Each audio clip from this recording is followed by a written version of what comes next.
दोस्तों अगर आप लोग अपने वोल्टेज प्रोटेक्टर डिवाइस की यहाँ पर तमाम तर सेटिंग को करना चाहते हैं तो आप लोग सेटिंग किस तरीके से कर सकते हैं, मुकम्मल तरीकाकार इस वीडियो के अंदर मैं आप लोगों को समझाने वाला हूँ। सिंपली दोस्तों यहाँ पर आप लोगों के पास इस प्रोटेक्टर डिवाइस के अंदर P19 तक की सेटिंग्स होती हैं। तमाम की तमाम सेटिंग मैं आप लोगों को यहाँ पर बता देता हूँ।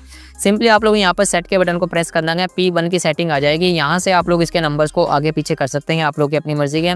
तो P1 की सेटिंग के अंदर आप लोगों ने 5 सेकंड को सिलेक्ट करना है। P2 के अंदर भी आप लोग 5 सेकंड को सिलेक्ट करें। P3 के अंदर आप लोग यहाँ पर 255 को सिलेक्ट करें। P4 के अंदर आप लोग 250 को सिलेक्ट करें। P5 के अंदर आप लोग 160 को सिलेक्ट करें। P6 के अंदर आप लोग यहाँ पर 165 को सिलेक्ट करें। और P7 के अंदर आप लोग यहाँ पर 0.1 को ही सिलेक्ट करें। और P8 के अंदर आप लोग यहाँ पर 230 को सिलेक्ट कर लें। ये आप लोग का जो पीछे से वोल्टेज आ रहे होते हैं वो दिखाता है।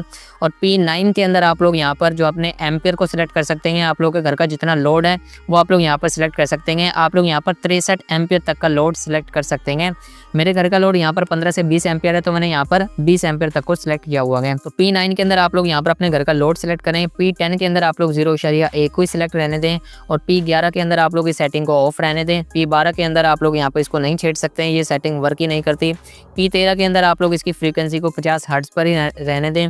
P14 के अंदर आप लोगों ने सेटिंग को ऑन ही रहने देना है। P15 के अंदर सिंपली आप लोगों ने यहाँ पर इसको 1 पर ही सिलेक्ट रहने देना है। ये स्टैंडर्ड होता है, 2 इसका मैनुअल होता है, 3 इसका ऑटोमेटिक होता है। और P16 के अंदर आप लोगों ने यहाँ पर इसको ऑन ही रहने देना है। P17 के अंदर भी आप लोग इसको ऑन रहने दें। P18 के अंदर सिंपली आप लोगों ने इसको ऑफ कर देना है, ये एनर्जी सेविंग मोड होता है। और P19 के अंदर ये इसका पासवर्ड होता है 112, और ये पासवर्ड आप लोगों ने 112 ही रहने देना है। अगर आप लोग इसका नंबर चेंज कर देते हैं तो फिर आप लोगों की जो डिवाइस के अंदर जो भी सेटिंग होगी ना वो कोई छेड़ नहीं सकेगा अगर आप लोग पासवर्ड चेंज कर देते हैं, क्योंकि 112 इसका बाय डिफ़ॉल्ट पासवर्ड होता है, वो लगा होगा तभी सेटिंग आप लोग कर सकेंगे।